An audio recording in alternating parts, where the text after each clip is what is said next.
Okay, so we are live October 18th, 2025, and we'll be back later as well.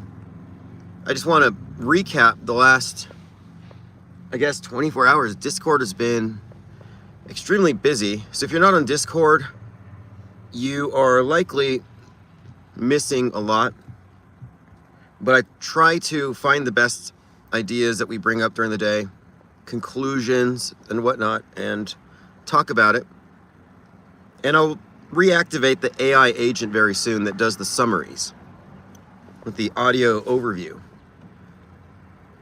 But last night we were really focused on this ongoing debate, and this has been a long-term debate, and I really appreciate the people on both sides, because it's not about being right, it's about the truth.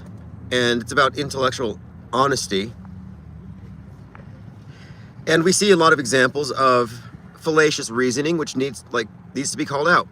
But oftentimes, I find out about the various fallacies and ways of surreptitiously inserting a false premise into a conversation by hearing it done.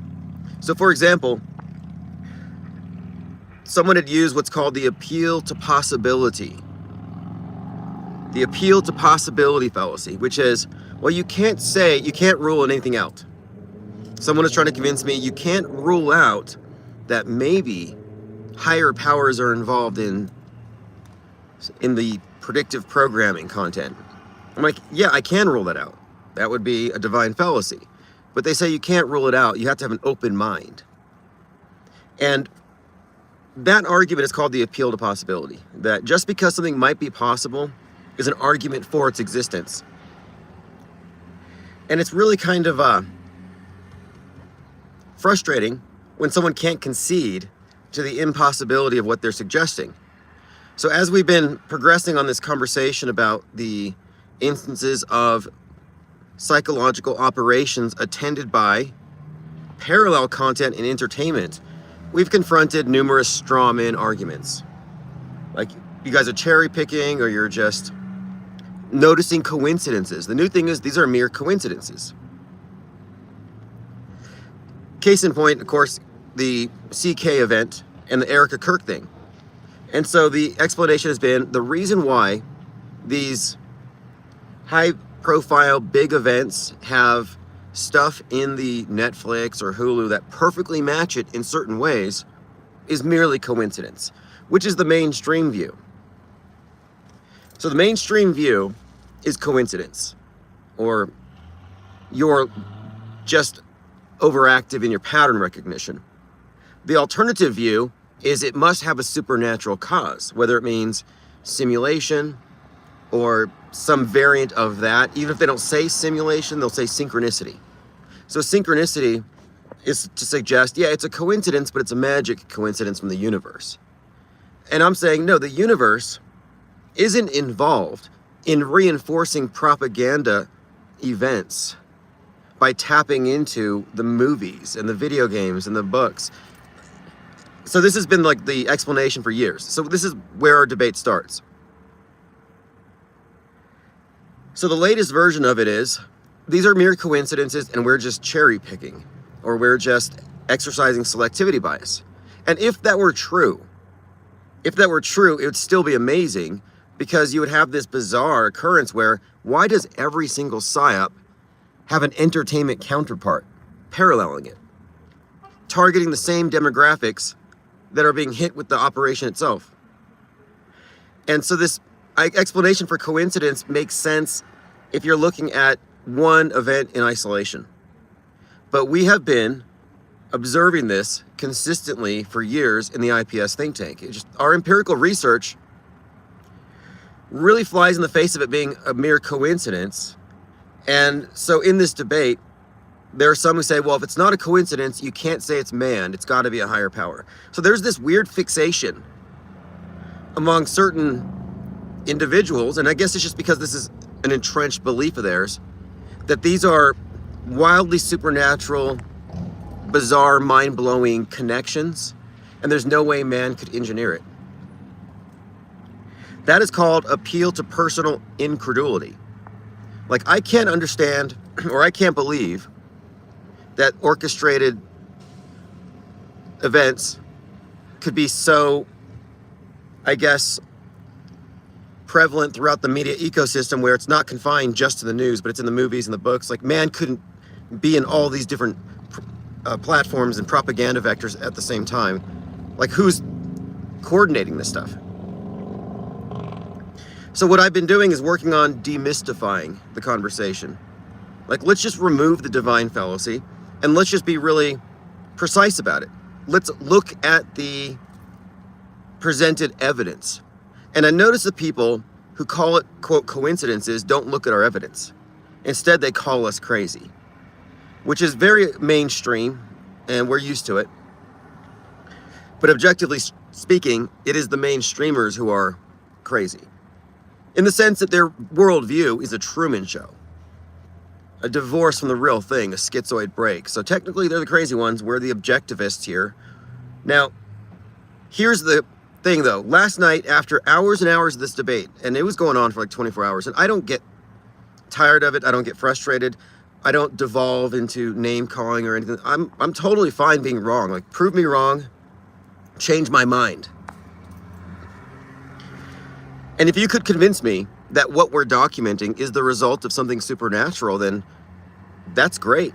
That means that I have some kind of way of discerning the mind of a supernatural higher power and how it works through entertainment and media. But I know that's ludicrous, and I can't accept that. I could accept it if you could prove it to me, if there were no better explanations. So law of parsimony, Occam's razor, whatever conclusion requires less logical leaps, less complexity, is most likely true. So what's more likely? That God is at work at Netflix, or the devil, or some variant, some alien or whatever, or that man is manipulating man with propaganda messages covertly and subtly, surreptitiously inserted into everything? What's more likely? Well, I think man has a pretty good track record of brainwashing his fellow man, en masse, systematically.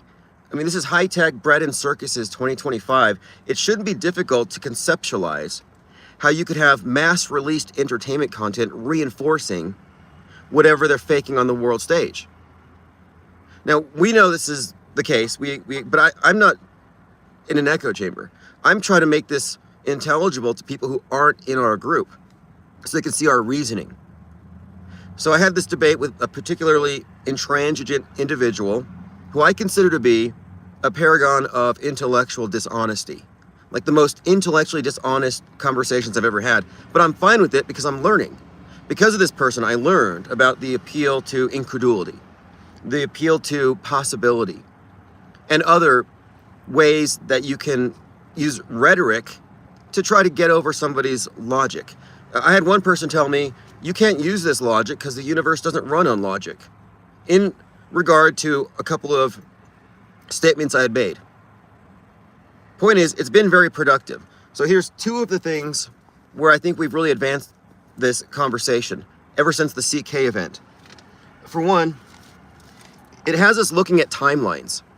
So if we look at the Snake Eyes movie, 1998, Heads of State, 2025, Emerson Drive video, 2012, and numerous other instances of foreshadowing for the 9/10/2025 squibbing of Charlie Kirk. Well, what we can discern from this are a couple of things. If this is, and this is a standard thing that we're observing, but if it is the case that future faked events, and we all know these faked events are treated as real, so they become part of our history. They're manipulating our worldview by creating our history via the mechanism of fake news. But if these fake events are being conditioned into us through entertainment, if they're foreshadowing it, if they're using predictive content like product placement, if that's what they're doing, then you can state unequivocally that the PSYOP script, the fake event, would have been written as a script. It would have been down on paper before it goes into the media. So the order of events would have to go that way. So therefore, the Charlie Kirk event would have been planned pre-1998. That's how long in advance that particular PSYOP would necessarily have been planned. And we can now substantiate that. And this takes hoax analysis to a different level, because we're not talking about things they dream up at the DHS and like in the beginning of the year, calendar year, and schedule these things for that year, like you would schedule fire drills at a school. No, these are events, historic events that transform the worldview of the collective that are scheduled decades in advance. And the predictive programming indicates how far back it goes. And one of the key points here is that analyzing these various instances of relevant, predictive, and concurrent programming, there are repeated components. And if you trace these components that are repeated to this original script, then here's the picture that arrives. I work for the PSYOP Entertainment Complex, and we're writing the news for the 2040s. So I would write the script for the terror attack that's going to happen with some new weapon, and this gets approved. Yeah, we're going to do this on the world stage. So now we have this script, a PSYOP script. And it's reasonable to say these things are going according to a script, no different than any sort of a mass casualty drill. They have like a storyline, a timeline. So once you have that script for an event that's going to be faked on the world stage, it's going to be like top secret, classified. Only the people with high security clearances are going to be able to read it. So you have a room and you're like, okay, I need a few directors. James Cameron, Jordan Peele. Let me get the someone from Netflix. And then somebody from the video game world and a couple of novelists, comic book writers. So you have a number of artists who are sellouts to government propaganda. Yeah, we're going to allow our art to be used as a propaganda vector. This could even include comedians. So now you have the source material, the PSYOP script. That PSYOP script would be disseminated to these various outlets to put it into their work. And this is how you get widespread dissemination of the story, of the themes, and of the very specific key components across various vectors, platforms, and media. And it would be, look from the outside, it would be like, well, these guys aren't connected. How could this possibly be connected? And people find that mind-blowing, because obviously it kind of is. Like, how can you say that the director of Snake Eyes, Brian De Palma, had any connection to Hulu's The Tempest or Heads of State, and yet the things they foreshadow overlap in very specific ways? So case in point, the bullet shot on the left side of the neck. The shot to the left side of the neck is a staple, and September the 10th, and the name Tyler. So the script for the Charlie Kirk thing had these components: shot to the neck, executioner named Tyler, and the date September 10th. Those key components exist in all the various examples of the relevant, related, predictive, and concurrent programming.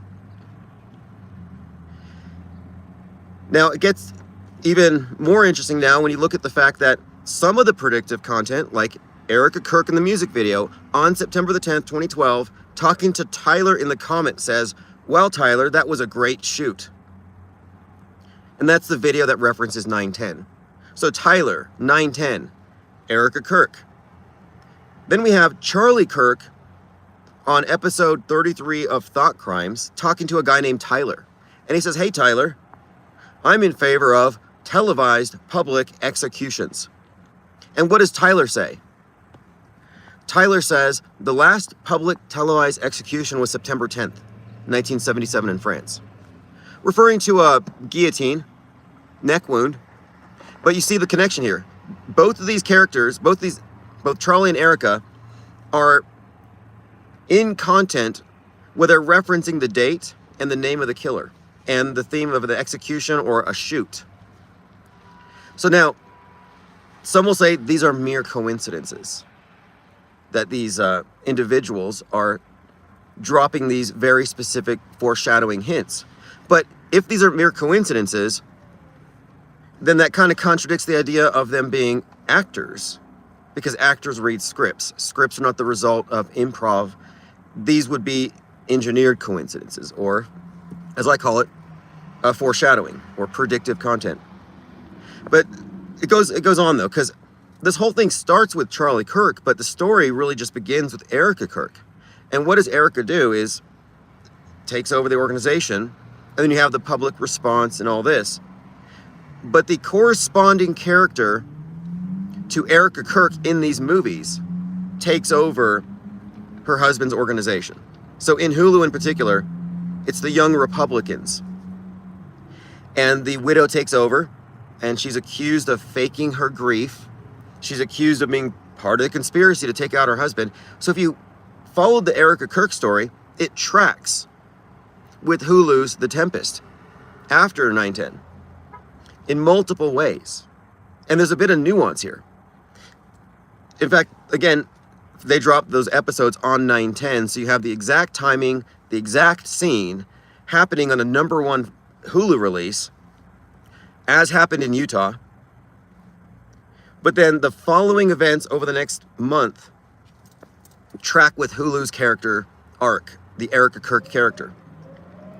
So now, you can't say that Erica Kirk, in a scripted role on the world stage, is merely coincidentally mirroring her Hulu counterpart, her Tempest counterpart.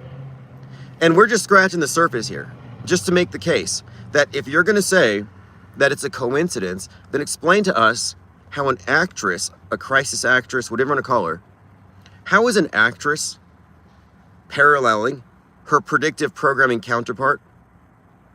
Explain that. You can't. So this is a unique event because in this particular event, the characters who are involved in the scripted event are still on the world stage. It's not like they have they just show up for an event and they go into the background. No, Erica Kirk is still part of the world stage. Therefore, we can conclude she's still following a script. And as a script following actress, there are no coincidences in what she is doing. So the fact that her storyline of taking over Charlie's organization matches the movie means that we're not looking at coincidences. So we kind of raise the challenge here to those who say that we're merely looking at coincidences to deal with the Erica Kirk problem. How do you explain that away? And that's just scratching the surface, because if you start going that direction, well, you also have to acknowledge that in Snake Eyes, Charlie Kirkland is killed next to the blonde woman. Well, the actress who plays the blonde woman shows up in 2025's Heads of State as Vice President Kirk, Elizabeth Kirk. Same actress, correspondingly connected with the Kirk name. So there's this relationship between two movies 27 years apart. And she gets shot on the left side of the neck, which is, again, echoing the theme of the predictive content includes these elements. We have her own mentions of September the 10th and Tyler. Oh, and in Snake Eyes, while they're in the boxing ring, it's the fighter's name is Tyler the Executioner. So you have Tyler the Executioner, you have a sign outside that advertises the date September 19th, which ambiguously looks like September 10th. But September, you have multiple elements here. Tyler the Executioner. And then again, the fact that Charlie Kirk mentions to a guy named Tyler that he wants to see televised executions, and they throw out that date, September 10th. Okay, Charlie Kirk didn't just pull that out of a hat. So how do you explain, again, how do you explain the repeated components? So multiple examples of predictive programming that represent the thing in different ways, but how do you explain the elements themselves, these key components? Well, if you were given a script and you were told, you need a bullet in the left side of the neck. So we have people in our Discord who are looking at what else has come out in 2025 that has reinforced this idea. So there's this movie called Americana. And in Americana, someone gets an arrow in the exact same spot on the neck. So the arrow to the left side of the neck. And what is the connection there? Well, what does Americana have to do with Turning Point USA? Well, everything. If you look at it from the themes, not just the wound, but what is the theme? What is the meaning behind shooting Kirk? You're talking about MAGA, Make America Great Again, nostalgia, idealized past. Kirk is, and Turning Point USA, it's about turning back. Pre-civil rights, pre-feminism, make America great again. So they represent a call to Americana and this older nostalgic concept of what America is. So when they shot Charlie Kirk in the neck, they killed Americana. You have a movie Americana where the arrow goes to the neck. So it's not difficult to extrapolate the consistent meaning here behind these various acts, because they're telling you a story. The psyops are influence operations. They're depicting things, often with abstract but sometimes very specific elements. It goes from symbolism to the very blunt hole to the neck. So now we're talking about content. To be considered predictive programming, it has to be relevant to the psyop, and it has to be hitting a mass audience with overlapping viewership and demographics. So like if I were to put out a book and it forecasts something that actually happens, it doesn't count. We're talking about stuff that is promoted to the masses through these big entertainment venues. Adam S. says the political utility doesn't prove it's a hoax, but political utility is the purpose if it was a hoax. Yes, that's another thing. There are certain hallmarks of what leads us to look at things as a hoax, one of them being they immediately implement some political agenda in the wake of it. But again, the thing here is, and what separates the Charlie Kirk and Erica Kirk thing from previous events that we've analyzed, is that their conscious participation in the creation of predictive programming is pretty stark and evident. So now you have to pretty much rule out the idea that what we're seeing in entertainment is mere coincidence, even though many people want to say that. Now, why do they want to say that? What is their point to endlessly fighting tooth and nail against the idea that concurrent programming instances are intentionally placed there? Because it's a completely different scenario. It takes it out of mysticism. It takes it out of this ambiguous, unexplainable phenomenon to, oh, it's merely propaganda. And it shows you how hoard out the big directors are, the big movie companies. Just, I mean, the media is a big government whore. If you look at its purpose, it's a complete sold out, soulless entity, has no conscience. But if you look at the artists who are involved, the directors, they're selling out. So these are human beings. We use the term metascripters. So the term metascript would refer to the long-term script. So we have our organic history, whatever's just happening, and it gets recorded and nobody disputes it. You know, the weather for the most part. But when it comes to the engineered events, well, we're looking at evidence of long-term planning. Like, this is a paradigm shift to recognize that the major transformative events of our lives are planned so far in advance that it belies the level of total control in our collective Truman Show. But why are there individuals who are really opposed to it? I think it's just bad habit, orthodoxies, but it could be something else. Because if you wanted to hide this fact forever, if you never wanted the public to find out that our paradigm, our worldview is totally controlled by world government, you would want to prevent people from noticing the human element, the human hand.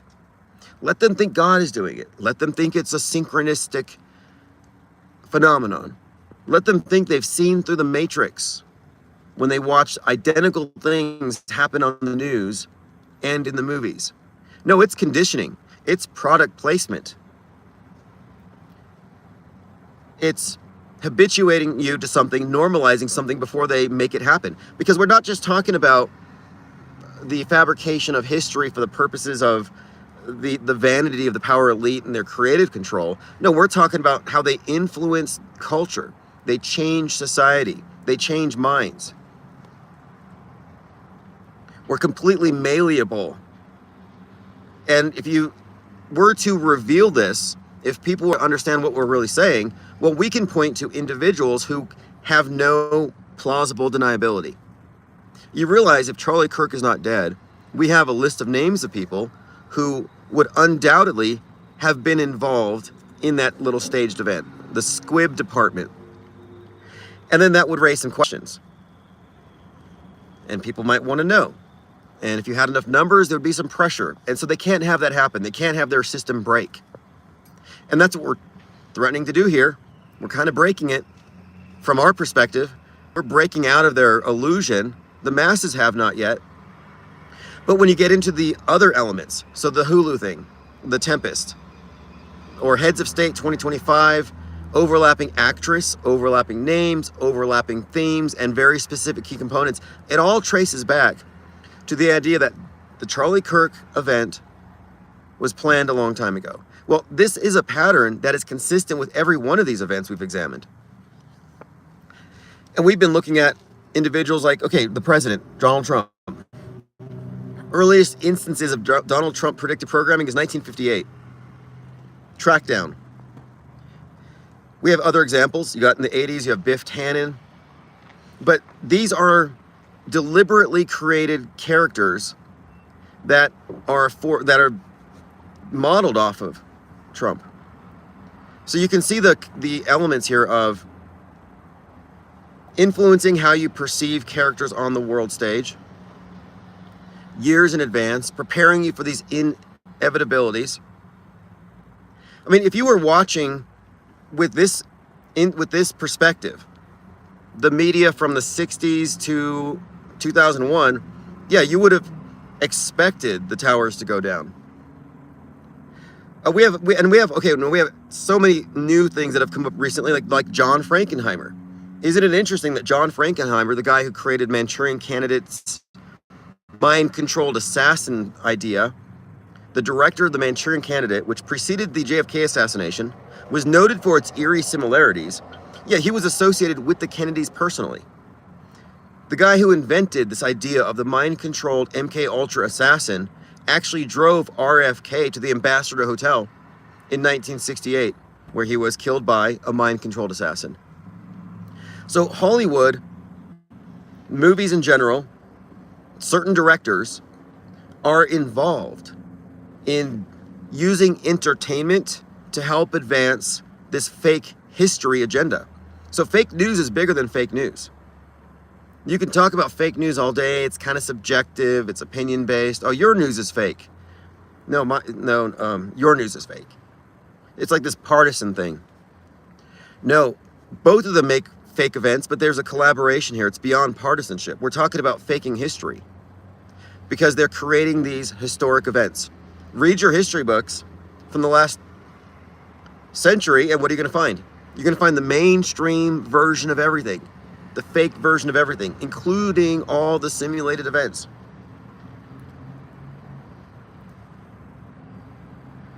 So I'm suggesting here that what they're doing is as part of their damage control operation, they're hitting up all the conspiracy communities out there with the notion that if you notice patterns, you're either crazy or you have to attribute it to a higher power. Nobody's talking about man engineering it. So, I said this was going to happen with Snake Eyes. Snake Eyes went mainstream. Everyone was talking about Snake Eyes. Look, Snake Eyes predicted the event.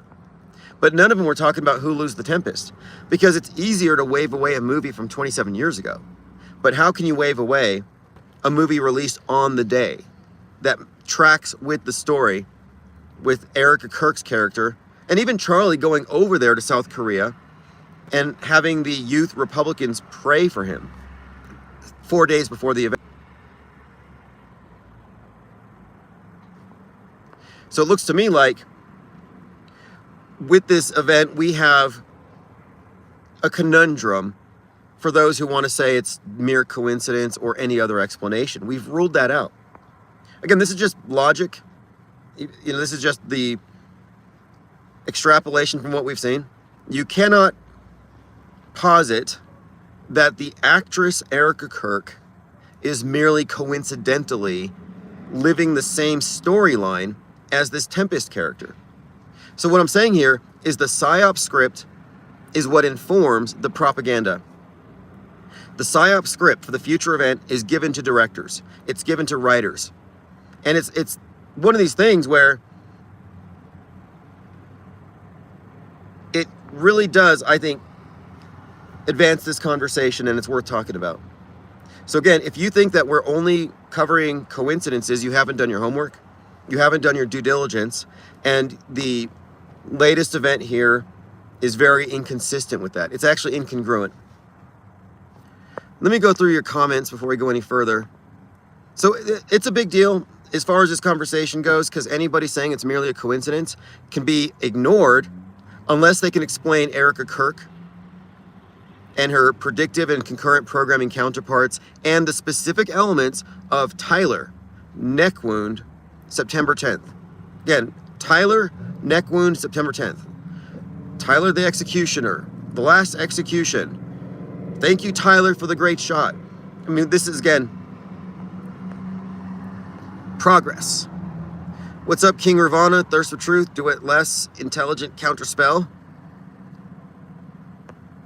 John Francis, Rocky USA, Soul 101, Portal Complex, PSYOP Sidecar, Skyfish. Skyfish was listening to JLB on Straw Man. Well, JLB straw mans this because he says that we're just binge watching Netflix to predict the future. It's like, no, we're looking at the entire media ecosystem and how it's monolithic and how all of the propaganda outlets are vectors for the PSYOP reinforcement content. This is a pattern. This is empirical research. So it's a straw man to say we're making predictions. That's not even what we're doing. We have established a model here. And when you have a working model, which we do, you can extrapolate predictions based on the data you have. But it doesn't mean you're always 100% right, but that's not what we're doing. But you could make that case, because the logic here is that foreshadowing, and this is in literature, it's in movies, and it's in the fake events, what you see in the foreshadowing occurs in some form in the future. That's the idea here. That's why we say predictive. But it's the concurrent stuff that they like to ignore. The media will talk about snake eyes. They can't talk about heads of state and Hulu's A Tempest, because again, it has these connections, and you can try to say it's coincidence, and they got away with that for a long time. It's just dismissive. Penguinati Auto Hoaxer, alleged to be one of my sock puppets, which I don't use socks. I own what I say. I like what I say to be attributed to me. I tend to monetize what I say. So the last thing I'm going to do is conceal it behind a sock puppet.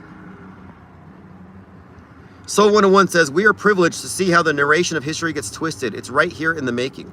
Exactly. We're watching history in the making. The easiest way to conceptualize it is, because we've been following it long enough to notice this, your daily news is a page in our history book. Our collective history book. Our collective worldview rests upon our agreement about what came before. Well, if what came before are thousands of pages of news cycles that are bent in the direction of the fake events, steered around, influenced by the fake events, then you can't say our collective worldview is objective. You can't say that history is any more objective than the news. History isn't just happening by default. It's actually a proactive construct. They're manufacturing our history. And that's not as extraordinary a claim as saying that there's a simulation at work. So the simulation people will balk at this. Oh, there's no way man could engineer history. Are you kidding me? You know how many people, like average people, are just liars? Who lie about their pasts, lie on their resumes, lie to themselves? It's what we do. And we're easy to deceive. We're easy to be lied to. So the idea that the power elite who have every interest in lying to us, who use well-known propaganda techniques, wouldn't be lying about what happened day to day is ridiculous. It's naive. So that's our main contention. We're not saying we're predicting the future. No, we're saying we have evidence now of history manipulation, history fabrication, long-term news bending, although I've updated the term to history bending. Because news bending sounds like, oh, it's just the media. No, we're talking about something that's far more inclusive. Because they're faking stuff in the news, but it affects the history books. It affects every aspect of society. It influences every individual's attitudes, opinions, and worldview. Continuing on your comments,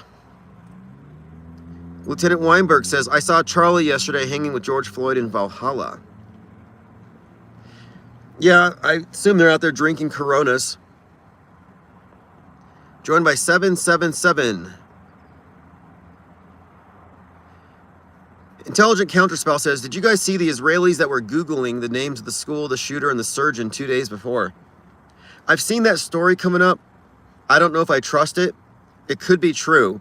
But if true, it was done to create the perception that Israel is the cause of the Charlie Kirk thing. Because every one of these psyops has a state-approved conspiracy narrative. This is what the truthers don't get. This is what the Candace Owens, Ian Carrolls, Owen Schroyers, Alex Jones listeners don't get. They're not investigating a crime like they're crime scene investigators from their podcast. Like they're finding out facts to tell you. No, they're not finding out facts. Every one of those individuals is marching along a very well-paved rabbit trail. And they're dropping breadcrumbs, pre-digested for you. I mean, they're just making everything so easy for you to arrive at these conclusions because they have this two-pronged system. You're either going with the mainstream, he was killed by Antifa and left-wing radicalism, or he was killed by Israel. Those are the only acceptable explanations. There's nothing outside of that in the controlled world stage information ecosystem. It's a closed system. They only allow that alternative. Oh, there's a second shooter. Is the other guy? No, it's the third shooter. It's the fourth shooter. Now they're up to like the 33rd second shooter, and none of them are willing to say that Charlie Kirk was wearing a squib to work that day. No, Charlie Kirk got squibbed. He's not dead. And this has such implications that they can't even touch it. Alex Jones mentioned squib, but he backed off right away. Because if you have to go with if true, then what? If he was squibbed, what logically follows from that? Well, list the number of individuals that would be involved, entities that would be involved, liars that would be involved. The scale of it, the scale of the fakery would give away the game. And it would, I mean, look, the only response people have is incredulity. Oh, it's too big. I can't believe it. To which I like to reference Arthur C. Clarke's law about any sufficiently developed technology will be indistinguishable from magic. So a lot of people think it's magic. Yeah, it's a magic show. And if you just sit in your seat and you believe the magician, you're going to believe in magic. But if you get out of your seat like we do, and you go backstage and you read his handbooks, you're not going to believe in the tricks anymore. Just because it is hard to conceptualize how they do it, just because it looks like magic doesn't mean it is. And we didn't have all the answers, but we continued to examine the evidence, and where does the evidence lead us? Well, this latest thing, and again, they may try to dodge this, but I don't know. Any one of these individuals on the side of it being coincidences we should ignore, all they're doing is appealing to their own personal incredulity and lack of research. 1. 2, purposefully or not, they're actually covering up for the human agencies and individuals who are involved in the total manipulation of our worldview. You're hiding the director of the Truman Show. You're hiding the actors walking around Truman, lying their asses off to keep them in a false paradigm. Why would you be doing damage control for Big Brother? You know, we're trying to articulate the architecture of the world stage and this collective consensus construct they've given us by exposing how they manufacture it. The entrainment between entertainment and the fake events is now understood in terms of how do they accomplish that? Well, you have your source script given to key content creators, directors, producers, and writers. And what gives it away, again, are the repeated elements that could not possibly just be coincidence. What's up, Brandon Q? Hey, you guessed what street I'm on. Dr. Back Ackwards, thanks for joining. 777 says, one of the only thought-provoking streams in a perpetually dumbed-down reality. Yeah, well, Truth Reveal dumbs it down and they mystify it. They mystify it, but it's all by design. I mean, I remember looking at this when we noticed the White Noise movie paralleled the derailment of the train in Palestine, Ohio. InfoWars did a story on it, and they said, this is an eerie coincidence, and it must be the result of, quote, dark occult forces. I mean, take your pick. Dark occult forces, revelation of the method, or the simulation did it. They're comfortable with you taking those positions because neither of them point at the directors. And when you bring up the directors, the simulation people will say, oh, they were just channeling the simulation. They didn't know it. They're not intentionally doing it. So it seems like they're trying to take away the idea that there's any intent behind it. Again, for what reason? I don't know. I'm not sure why somebody would be so invested in protecting the PSYOP entertainment complex's contributors. It's bizarre. But they had some kind of refuge. They could hide behind their sim theory. We crashed that. Now they can hide behind, oh, it's just a coincidence and you're crazy. But mainstream has said that forever. They could hide behind that, and they tried. But now Erica Kirk screwed it up for them. So if you think that we're merely talking about coincidences, we can't take you seriously anymore until you explain to us the personage of Erica Kirk. If she's an actor, she's following a script, therefore that implies that the messaging she's putting out there is intentional. I was thinking about going to the No Kings protest. Thomas B3000, what's up? You got a bullhorn? Yeah, I was thinking about going to the protest today. I need to get some batteries for my megaphone. King Ravana says, Clint Eastwood, Unforgiven, predictive since 92. I haven't seen it. J5 says, I better not be a Manchurian candidate because I'd be pissed. Right, the Manchurian candidate, you see somebody says some code word and then you run off on an assassination mission. 777 says, some of the protesters are paid. There were several people at the outside of my local mall screeching about Trump or something, repeating the same script like bots. No, that's just coincidence. It's just a coincidence that they're all saying the same thing. There's no way that man could be behind it. Like, what is this pay no attention to the man behind the curtain crap? Pay no attention to it.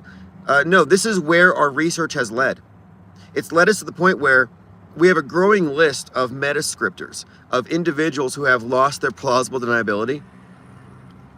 Like, the way to explain this is, if there's a fake event and you unravel it, you can pretty much ascertain who's in the know and who might not be. Because everything's going to be on a limited need-to-know basis. So you get all the people who are involved on a list, and you start to see certain patterns. Like, it's not a coincidence that the same actress in Snake Eyes who sees Charlie Kirkland die next to her plays VP Kirk in 2025, where she gets shot in the neck. Because VP Kirk, interestingly enough, was referenced right after the shooting when people were saying Erica Kirk needs to run for vice president with J.D. Vance. Ollie Goering says, you and what army, IPS? A bunch of thumbless, flightless birds, the penguins. Then out comes the mecha cyborg penguins. The metascriptors trembled at the sight. Siege says, have you mentioned why you're in your car streaming? Why am I in my car streaming? I don't know how to answer that. Could you rephrase your question? Let's see here. Oh, let me bring up something else. Okay, we're not just talking about movies, because we talked about the podcast Human Events. Thought Crimes 33. Reference from a guy named Tyler in response to Charlie Kirk talking about televised assassinations mentions the date, September 10th. Well, on September 10th, Charlie Sheen has his comeback. By the way, Charlie Kirk's event was called the American Comeback Tour, ACT, like an act. But the Comeback Tour. So Charlie Sheen makes his comeback, and he's on his comeback tour on Netflix. He goes to Joe Rogan, and he's like, well, it's not really a comeback, it's more of a reset. But the point of it is, Charlie Sheen comes back. So you have Charlie is his show. So Charlie is being blasted out there. Charlie Kirkland. See, the names, Kirk, are also part of the repeated components, by the way. So the components that there are certain components that exist in all the different examples of the predictive programming that would necessarily be in the PSYOP script. That's what we have been driving at. So Charlie Sheen is talking to Joe Rogan, and they're talking about the JFK assassination on September 10th. And then Charlie's talking about how he's sitting in a theater somewhere, and he was sniped. Somebody threw something, and he said, it hit me right here. And he touched his head. And Joe Rogan said that was a nice shot. And then later in the episode, they're like, oh, Charlie Kirk just got shot. So Charlie's talking about getting shot. He says it's a great shot. So what I'm saying here is that top podcast in the world, captive audience, breaking the news to people from a guy named Charlie, who's talking about getting sniped in the context of a drawn-out conversation about Lee Harvey Oswald and JFK.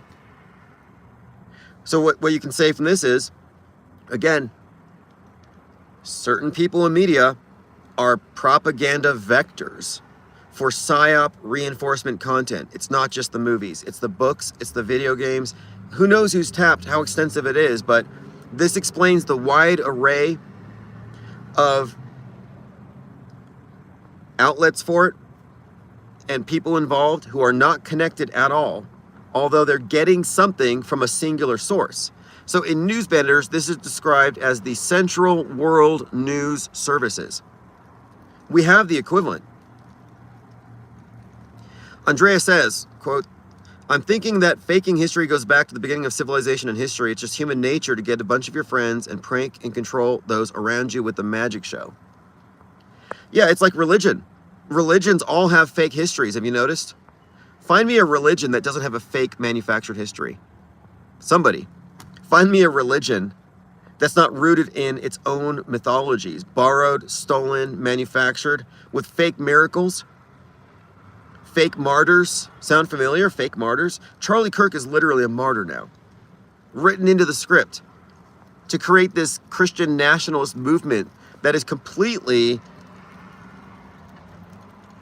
inorganic. It looks like, oh, this is a natural movement that just rose up. Yeah, right, like BLM was just natural and just rose up. No, these are financed, provocateur movements that are basically part of this history engineering thing, and they're based around myths.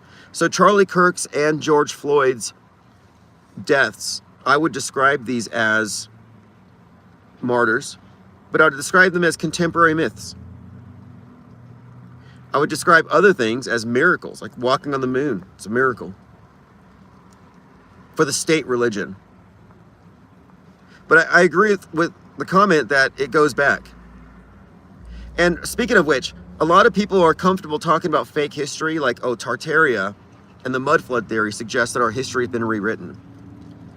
So they're stuck with their head in the mud 200 years ago with these hypotheticals about maybe our history was fudged with 200 years ago. And I'm like, they're messing with our history today. Get your head out of the mud flood, because fake history is an ongoing process. It never stopped. It's not just retroactive, it's proactive. That's what we've discovered here. The proactive manipulation of history is something they want to hide. They would rather have you looking at the past, ancient aliens, fighting over the nuances of the past. Meanwhile, they've completely fabricated history of the last, observably, I'm talking about since modern media. So people look at fake history as something that was before modern media. No, it's actually ongoing. Jai Christopher says the term guardrails has been taken by MSM, article saying MLK likeness must be banned from AI and all historic figures must be guardrailed. Yeah, they took that term from us. What's up, Flozik? Thanks for joining. Dr. Bass Ackward says coincidence is short for cognitive dissonance. Siege says, maybe so, but how do they organize the magic show worldwide? The Masons, Jesuits, ground soldiers. Okay, so that's a good question, because it is a global thing, global control. And I think what we're looking at here is interlocking networks, so that like Department of Homeland Security is part. Oh, this raises another point too. The people who say it's merely coincidence when it comes to the entertainment stuff, they can't use that same argument when it comes to DHS drills.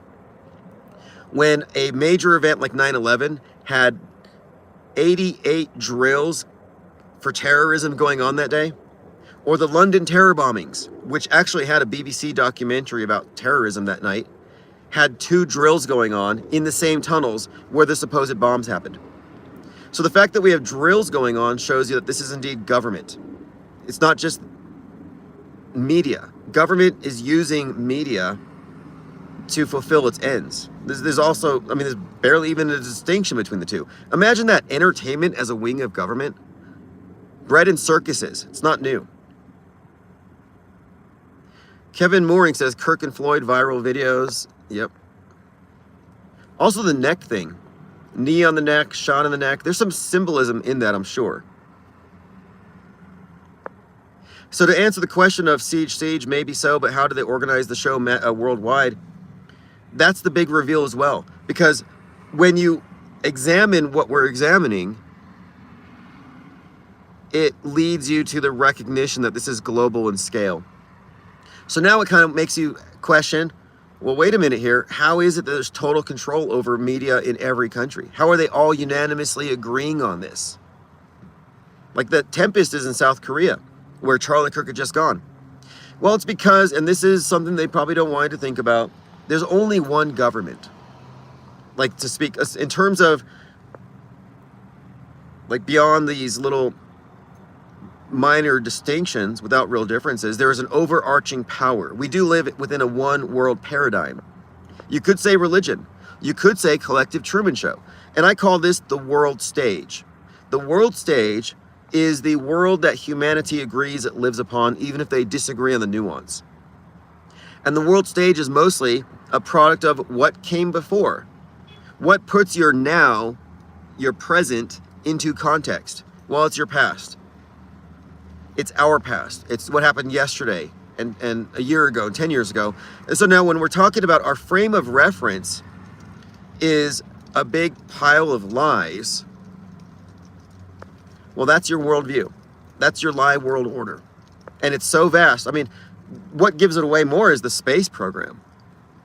All these various countries, oh, we're all enemies, we're all fighting, but we all share the same fake space travel mythos, which is really just heaven, a new iteration of paradise and heaven. The pageantry of the space program serves more of a religious function than a scientific one. If you haven't noticed, whatever you think about it, whether you think it's real or fake, the theatrics of it is what I'm referring to. And the fakery is ubiquitous. You think that America faked the moon landing to trick the Russians? No, America faked the moon landing to trick humanity, and Russia was part of it. They're all part of it. The power elite use the space program as part of our paradigm shaping architecture. And it actually merges all the religions, because all these different religions can fight on the ground all day long about who has the right version of heaven. Oh, it's the Mormon heaven, the celestial kingdoms. No, it's the Muslim heaven. No, it's Valhalla. That's what it is. No, it doesn't matter. You can fight all day over your archaic concepts of heaven because you've all accepted space. And that's what they need for the paradigm to work, for everyone to be on the same sheet, in the same bubble.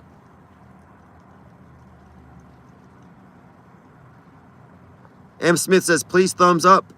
Share to Telegram group, Health and Truth. Thank you very much. King Ravana says, bread and puppet bus fun. Yeah, bread and circuses. Entertainment is a form of governance because they're lying to you.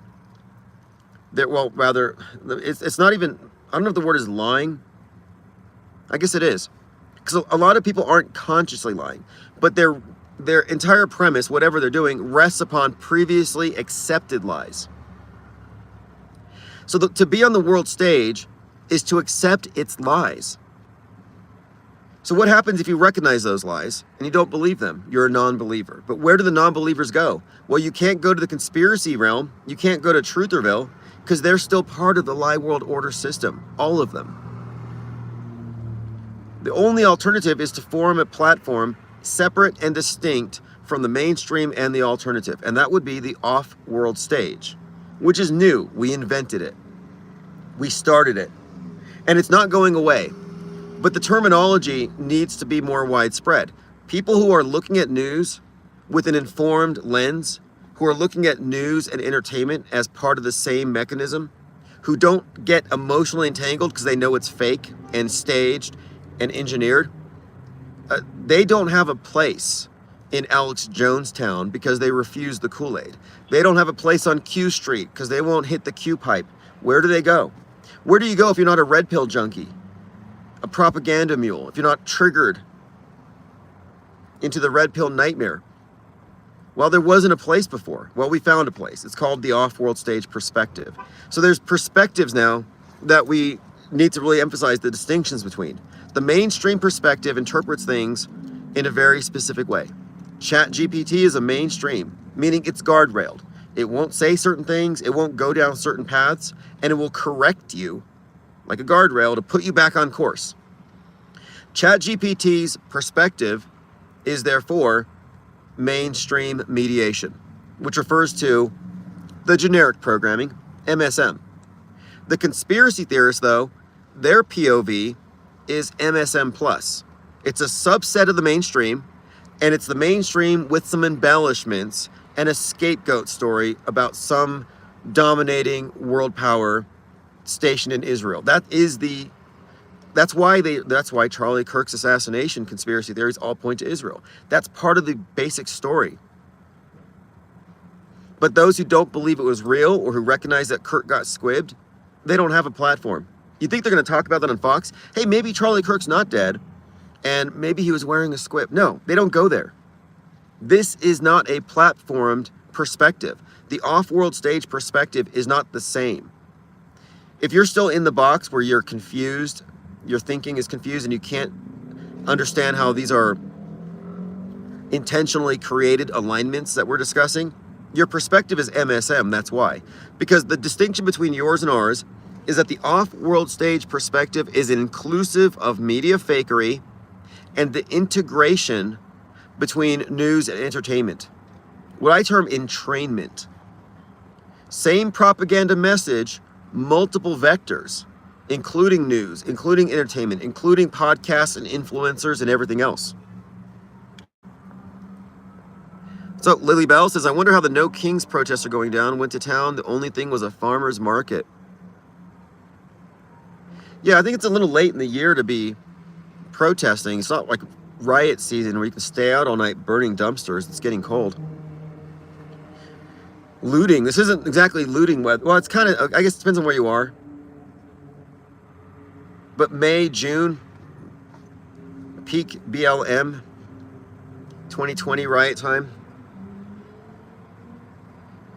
All right, continuing through your comments. Says, quotes here, Alex Epstein is so sad for Charlie who wears a bulletproof vest with Funko Pops on the table.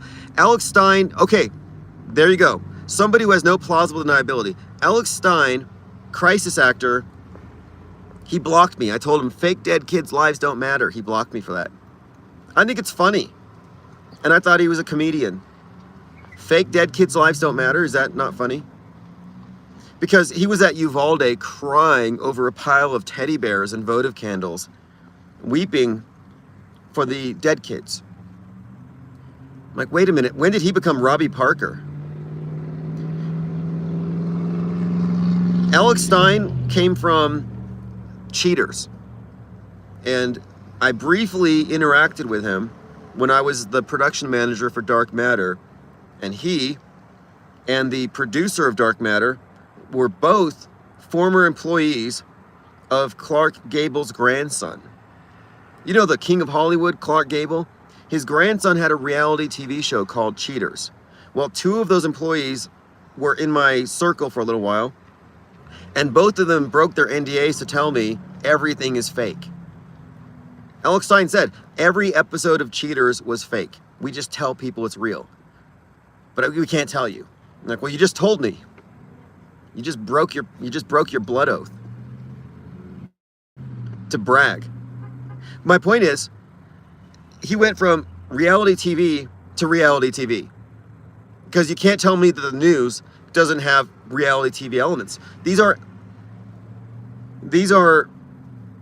as the commenter here brought up with Alex Stein, these are examples of people who are insiders, who are PSYOP reinforcers.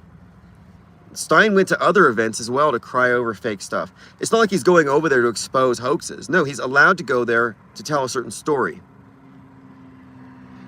Yeah, it does look like Phoenix, Intelligent Counterspell. I'm actually in Albuquerque. I may be going to Phoenix first, though. So if you're interested in IPS doing a promotional book tour for the handbook for the recently deprogrammed, I've got enough from royalties from the first month to secure a rental car and some gasoline.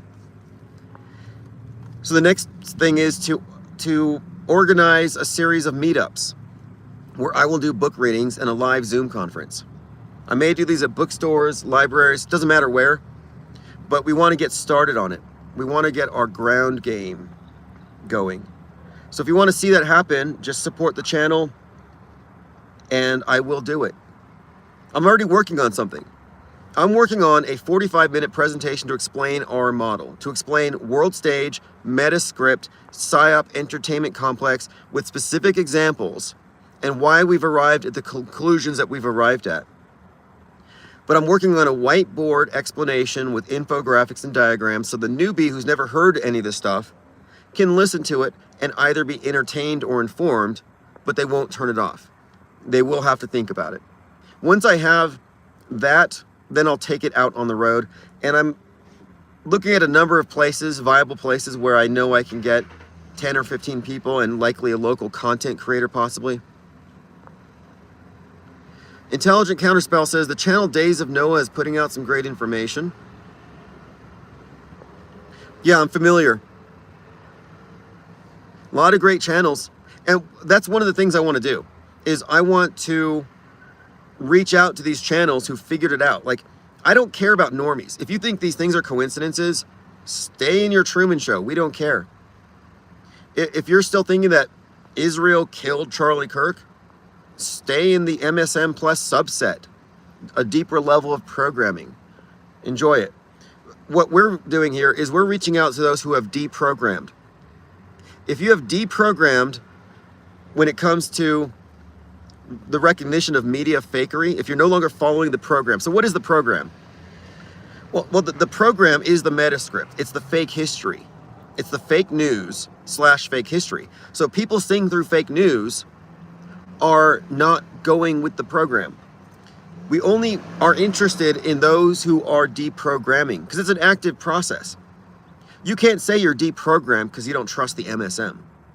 No, you're only deprogrammed if and only if you can see the world stage as distinct from the real thing. If you can see the world view and step outside of it, then you're deprogrammed. But you can't do that if you can't articulate it and explain it. So we have a litmus test. Prove you're deprogrammed. Your opinions, your assessment, your interpretation reveals your point of view. And points of view are what we're talking about. Our point of view with IPS Think Tank is off world stage. You can't fake this. You can't fake it because every one of your assessments is going to come from your frame of reference. And there's a big, like, for example, you have a normie at the table, you have a QAnon person, and then you have a woke right anti-Semite, and then you have an off-world stager. They all see the same event. They're going to have different interpretations because it's their frame of reference.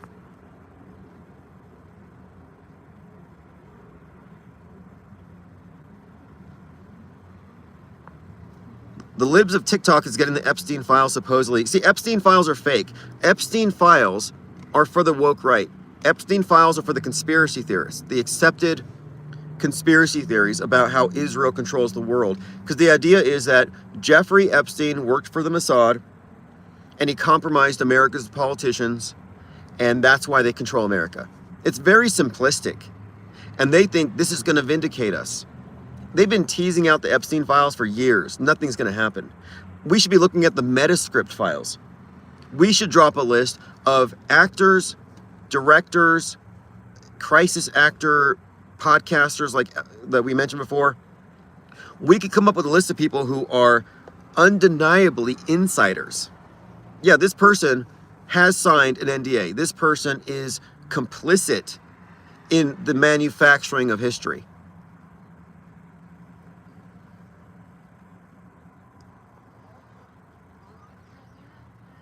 Going through your comment, Intelligent Counterspouse says, I feel like Hassan Pikes are shocking. The dog thing is an example of this. It's not a... oh, that guy, yeah. Hassan Pike is a psychopathic liberal who believes everything's real. And that's what's fascinating, is the people who think it's real, even though these things may be fake, their reactions are real. So when Kirk was shot, I have a list of people that I know now are cool with their political enemies getting killed. I actually know a lot of people who are hopeful that something happens to, you know, I don't even want to say it because I know it's just again, it's revealing. Don't believe your eyes, says Intelligent Counterspell. Yeah, Snake Eyes had that as a tagline. No, I'm not in Phoenix. I'm in Albuquerque, but I'm going to go to Phoenix. Because I'm heading west. Phoenix is one place I would like to hit. Vegas, there's someone there. And I'm going to firm up details before, but it's going to have to happen after this month, but hopefully this, as soon as possible, really. But after I put together my, essentially like a TED Talk, I have to have a good solid 45-minute breakdown of what we're doing. And it has to be something that can be digested by somebody who is completely unfamiliar with what we're talking about. And we have it. We have the content. We have the research. We have the basis to make these claims. And the reason I want to do this is twofold. One, we want to get the deprogrammed on the same sheet. When everybody who's assumed the off-world stage perspective can stand on that, we can form a completely separate, self-aware demographic outside of their controlled ecosystem. It'll be more effective. And it'll become possible to be more supportive of off-world stage content creators. And I say you should only support the off-world stage. There's no reason why we should be funding the propaganda machine that fabricates history. So what we want to do is separate from that. As we have. Says, love your movie reviews. Have you seen The Long Legs with Nicolas Cage? Pretty disgusting. Almost walked out. Have not. Nicolas Cage, and here's your wrench, by the way. Nicolas Cage was in a movie called The Humanity Bureau, in which humanity was locked down because of fallout. And he finds out, because he got a banned Geiger counter, that it was fake. They were locked down for no reason. That was in 2019. Or maybe it was 2018, but it was before 2020. A movie about a fake lockdown, Nicolas Cage.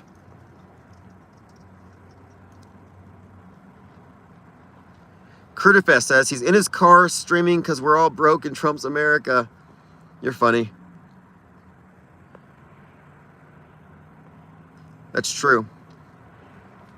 No, it's actually not. I don't consider myself broke. Even though I somewhat am, I'm not a brokey. Because there's tremendous value in this. I've invested my time and energy into this. I have the handbook for the recently deprogrammed out there. And so now that's an additional revenue stream. So I'm actually increasing my monthly payout. So I will be able to do more. Kind of hit like a rock bottom months ago. I'm already on the other way up. I'm not worried about things. My main concern is maintaining the integrity and progress of this think tank. You know, we've been doing this we're on our year 7, and it's getting better. And if you're not in Discord, I recommend it. Andrea says, quote, most religious stories are accounts from friends and alleged accomplices. Yeah, it's all hearsay. Maddie Ice, 2025, quote, CIA probably goes back to the depths of Department of Entertainment and finds scripts they like and plays them out in real life. Yeah, I mean, we could name any groups. It could be CIA. It could be some other entity. But the fact of it is there is an entity. I use the term PSYOP Entertainment Complex. But whatever it is, this entity is fabricating our history with a long term in mind. And it's not just 5 years like in the Newsbenders. Because as Charlie Kirk proves, it's at least 30 years in the making on that one. Is that, I mean, look, okay. This is the thing. I understand it's difficult to imagine. How could they have planned that 30 years ago? And people will ask that question and then they'll dismiss it. That's called incredulity. Like, I'm incredulous. I'm not going to think about it. I'm not going to delve deep. There's no way. Okay, personal incredulity does not advance your argument. It's considered one of the fallacies. Being incredulous is not being skeptical. A skeptic is going to say, hey, that's crazy, but I'm not going to judge yet. I need more information. They'll get the information, they'll look at the data, and then arrive at a conclusion. That's what skeptics do. That's what we have done. The people who have not confronted this directly, head on, who've dismissed it, are not skeptics. If they say they're skeptics, they don't know the difference between a skeptic and someone who's merely incredulous. Incredulous is low information, low effort, and dismissive. Skepticism is highly informed non-belief. Skepticism is the opposite of dismissive. It's totally confronting the intel, the info, the data. So again, don't let any skeptic tell you they're a skeptic if they're employing appeals to personal incredulity. Like, what makes your incredulity so special? Oh, this guy's incredulous, so let's not listen to what this other person brings up. Nope. We figured that out. That's another rhetorical tactic. You got to watch out for people using rhetorical strategies to bypass logic.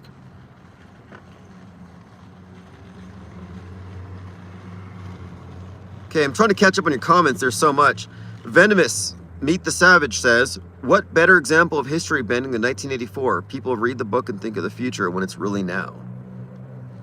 Yeah, what year is it? It's 1984. I used to say, you know, today it'd be October 1984, because it's always 1984. Trump's miracle ear.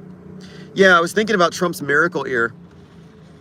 And now I was thinking, hey, maybe Charlie Kirk's neck was made of the same stuff as Trump's ear, because it stopped that giant bullet. And maybe it's the same stuff they make passports out of. If I was a script writer, I would have had Tyler Robinson dropping his passport on the way to Dairy Queen. And that's how he caught him. A little callback to 9/11. What's up, Cognitive Dissident? Here is your wrench.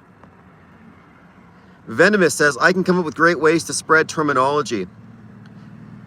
Please do. One of my strategies for spreading the terminology is to hit the road and meet and talk about the book and use the terminology in group. Anybody who's off world stage needs to say, I'm off world stage. When I described the world stage, I broke it into 3 sections. Normieville, which is where the normies are. Woke town. If you lean politically left, your point of view is informed by a certain set of presuppositions and this oppressive narrative, the wokeism, woke town. Or if you lean right, you go to Trutherville. Well, Trutherville is actually right-wing woke, but Trutherville is where you go if you lean right and you don't trust the mainstream Normieville. So these are the 3 perspectives. If you're not in one of these 3, if you're not, quote, deprogrammed, these are the defaults. And this is a consistent thing. So I don't think it's fruitful to talk to somebody from Normieville with the off-world stage perspective on the random. They won't get it. That's why I'm working on this presentation and breakdown. If you talk to somebody in Trutherville, you know their opinions before they even open their mouths. You know their reaction. I could have told, in fact I did, when the CK thing happened. Trutherville is going to blame Netanyahu. They don't say it outright. I'm just asking questions. They lead you there. They lead you. Candace Owens drops breadcrumbs. Again, these rabbit trails they lead you on are paved. The Charlie Kirk rabbit trails were paved back in 1963 because it's the same story from JFK. Even the argument with JFK, was he shot from the front or shot from the back? You know they repeated that element for CK. What's up, Lean Dion? Thanks for joining. Till says, Tucker, Charlie, and Alex look like they're from the same parents. Yeah, I saw some guy online thought Alex Stein was Charlie Kirk.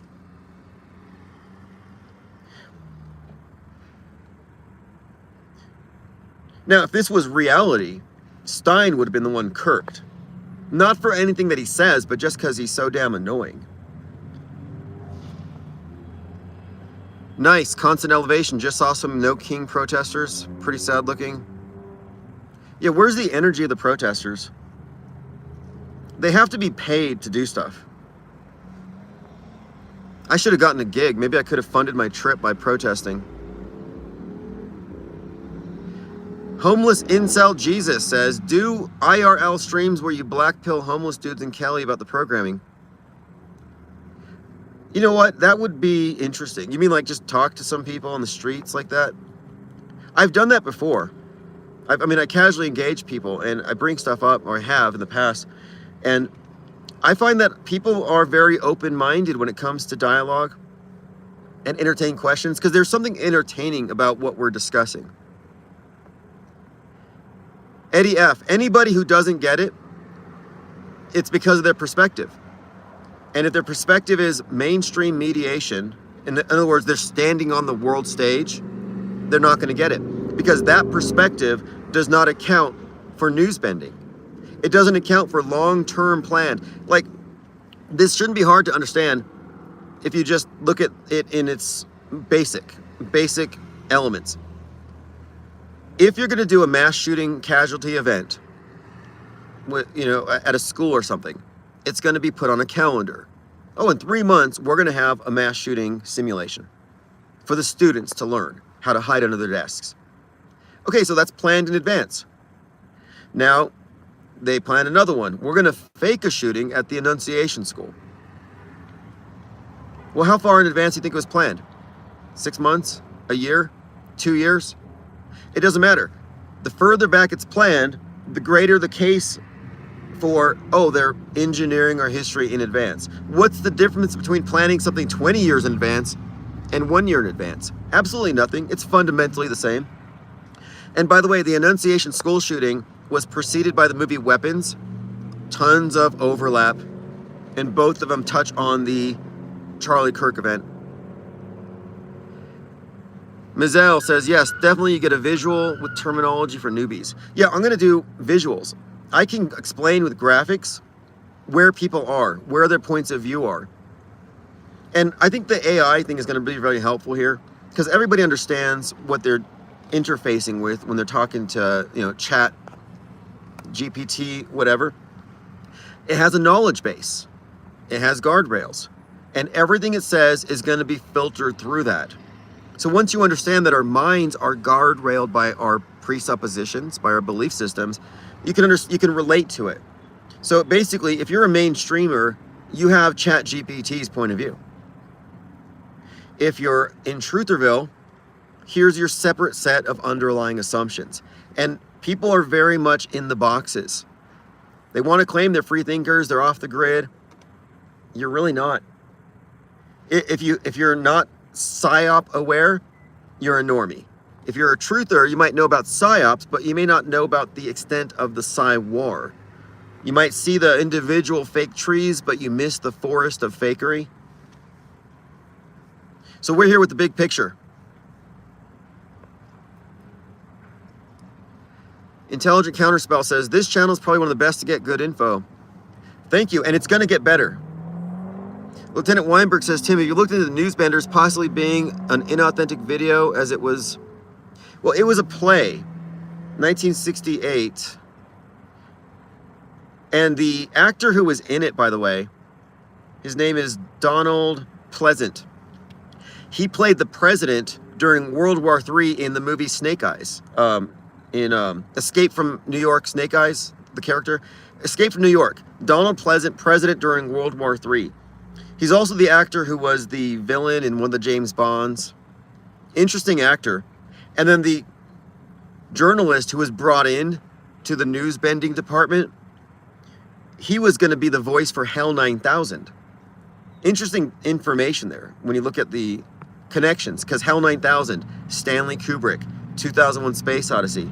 Kubrick is one of the great meta scripters of all time. And people who aren't aware of this, it's my neighbor, drives like an that guy.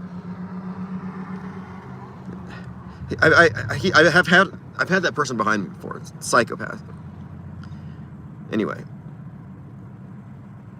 Ollie Goering says, it's good that JLB is skeptical of predictive programming. It keeps the think tank in the premise of what is it. Yeah, I'm glad that people disagree vocally, vehemently. Like, please disagree with us. Challenge us. Please, offer your best counterpoints. If all you have is appeals to possibility or incredulity or ad hominem or tired MSM dismissive talking points, that's fine. We will address those. And hopefully things will progress.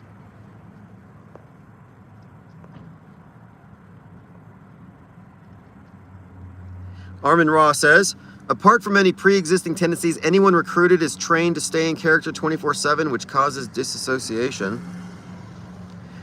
GTR2, hi from Spain. Here is your wrench. Brandon, MDM, says, the point of modern propaganda isn't only to misinform or push an agenda, it's to exhaust your critical thinking to annihilate truth. I agree. And the purpose of news is not to inform you, because they're so concerned with you being informed, it's to conform you to a predetermined worldview, a predetermined set of circumstances. Savage AF, I just ordered a ton of your books. Hey, thank you very much. And shout out to Dookie Foot, one of our very active Discord members. He's reading the handbook for the recently deprogrammed, and he's offered me some helpful suggestions and things I might have missed, so that when I order the next batch, I'm going to have a few minor changes. Homeless Incel Jesus says, get a Bluetooth speaker, power chat, live beam, and thank me later. Okay. Kevin Mooring says, Tim, what about a documentary?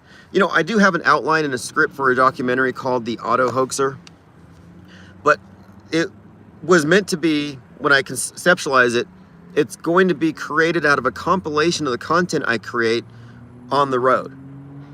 Originally, I planned to do this with Auto Hoaxology 101, but I'm going to do it with the handbook for the recently deprogrammed. So that is the plan. Lieutenant Weinberg says, incredulity is a reason I can't tell this type of info to my friends. Right, people are programmed to balk at this stuff, to be incredulous, and they don't know. And this is why I'm so glad that we have these debates, because I've encountered this. I don't think it could be true. I can't understand it, so I won't accept it. So I'm constantly trying to refine my argumentation, and I'm realizing, okay, here's what's wrong with that. I reverse engineer all of my debates. Like, okay, what did they get wrong here? And then I find out, oh, that's why. They appealed to their personal incredulity, and that led me to realize that a lot of people who are thinking they're being skeptical are not. Because if you're a skeptic, you absorb yourself in the information before you make a judgment, and you become either a believer in it because the information checks out, or you become an informed disbeliever. We're informed disbelievers because we're skeptics. The The incredulity thing only leads to uninformed non-belief. Well, uninformed non-belief doesn't weigh anything. It's as worthless as low information belief. There has to be some substance. Incredulity and skepticism are not the same. Incredulity is an emotion. It's a feeling. But again, it's low info. J5 says, 7 years, awesome. Thank you for your input on our media, Tim. Yeah, we've kept this rolling forward as a think tank, and we've maintained our standards, and we haven't dropped them. And over these 7 years, empirical research has borne out these things that we're talking about. A lot of people think I'm in Phoenix. Is it because of the sage, the cacti? That those are the a lot. We do have a lot of overlap. It'd be a lot hotter though. Portal Complex says you're either an auto hoaxer or a coincidence theorist. Well, the coincidence theorists have to do their homework. Like, we're waiting for them to present their findings. If your basis for dismissing what we're saying is that it's just a coincidence, well, explain Erica Kirk. Erica Kirk just ruined your gig, because you've already accepted the premise that the event was fake, and she's therefore playing a role on the world stage. And her role on the world stage has far too many overlaps with both the Tempest, Heads of State, Emerson Drive, just scratching the surface here, to say that she is merely doing so coincidentally.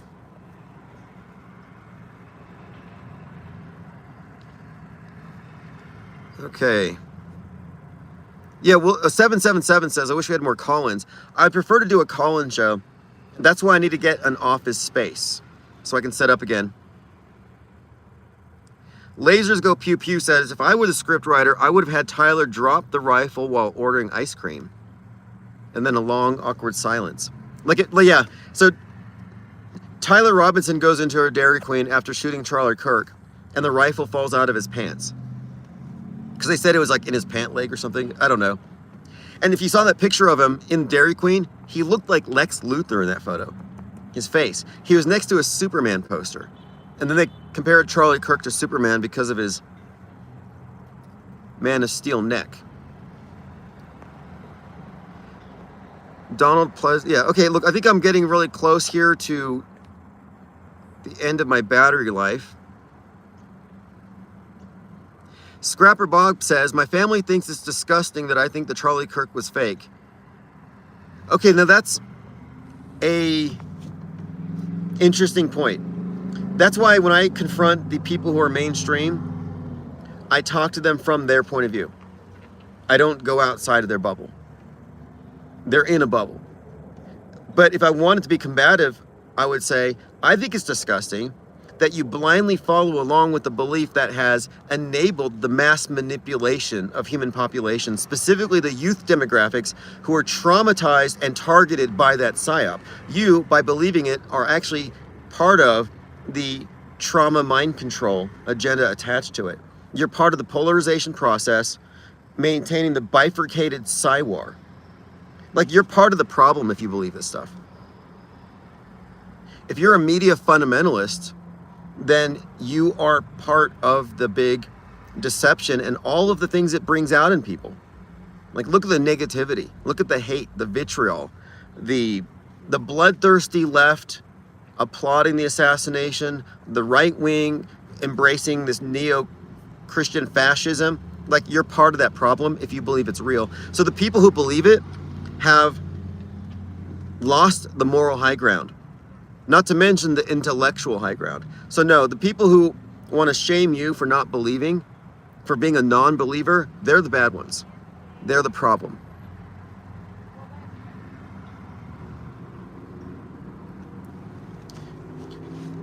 Now, interestingly, I find that with people I know, even family, a lot of them are very open, without even me bringing it up, because they go online, to the idea that Charlie Kirk squibbed his neck. A lot of them don't believe the Trump thing. I know people who are very much not in belief about the Trump thing, but the thing is, they're incredulous. They don't believe it because they're incredulous. They're not actually skeptical.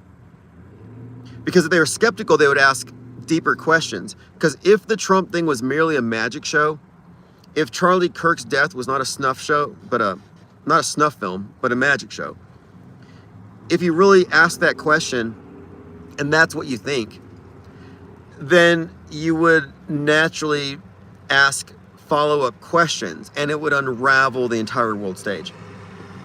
So it's not enough to call one thing fake in isolation. It doesn't unravel the world stage. You notice that 9/11 truthers never unraveled the world stage. No, they just had this one event. Like I say, it's the forest of fakery, but so no one finds out that it's a forest of fakery. They have these loudmouth content creators having you run circles around one or two designated fake trees. Oh, Sandy Hook, 9/11, COVID, these are fake. What about everything in between?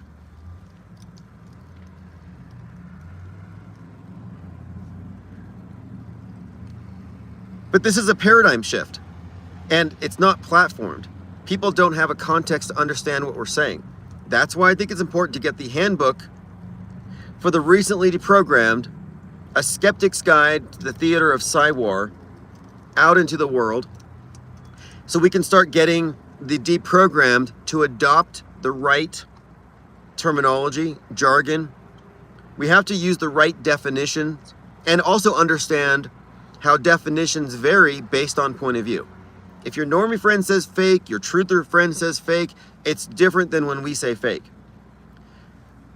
But that's why I put the book together. The book, Handbook for the Recently Deprogrammed, represents 7 years of this think tank, what we've arrived at, our various arguments or observations, and I put it into a single book, which I think succinctly breaks it all down. It's not a list of what is fake. It's quite literally an extrapolation of what we have discussed here. Like, what is the world stage? What is the programmed? What do we mean when we say scripted? And what is the meta script? The meta script is the history that has been prefabricated. And all these various movies are feeding into it. Every psyop is a scene out of the meta script. So if you look at how the meta script overlaps our reality as presented by the news media, it all makes sense. Scrapper says, I lost most of my childhood friends over 9/11. They thought I was a monster. Yeah, this is why I say the mass media has supplanted religion. Religions are belief systems combined with a worldview with its own martyrs and saints and villains. Well, the mainstream media has all the same architecture of traditional religion, even when it comes down to the dynamic between pundits and believers. So you're talking to fundamentalists who believe, and you're saying, I don't believe. Oh, you don't believe that that this guy was assassinated? That's like saying, I don't believe in the crucifixion. These are foundational beliefs.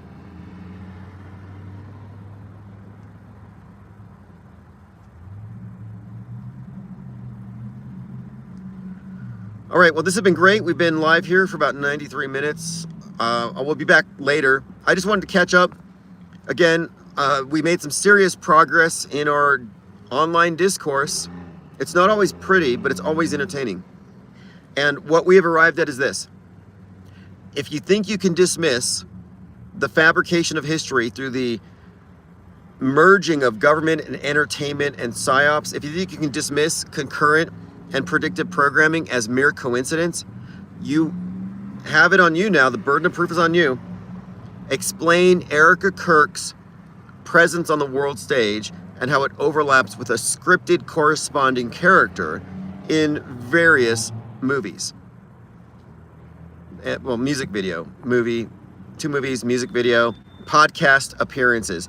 And again, I could compile a list of various things that she and Charlie Kirk did, which show them actually contributing to the body of foreshadowing / predictive content.